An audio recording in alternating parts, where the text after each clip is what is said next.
Hey, what's going on YouTube? It's MHD Tech here. Today my Magic Trackpad came back from repairs, so let's do a quick unwrapping or unboxing and see if it's okay.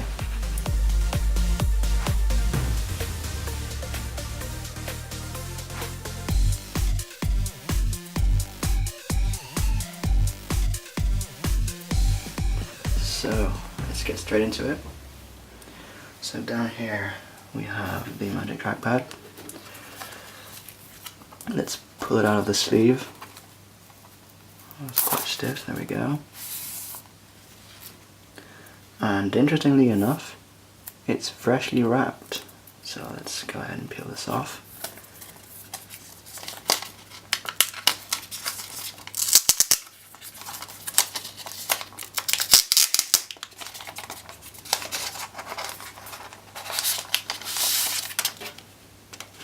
From what they told me is, what they told me is that this is a brand new trackpad, so that's good to hear. And yes, the thing that was causing a problem is gone. So, thanks for watching YouTube, and I'll catch you guys in the next video.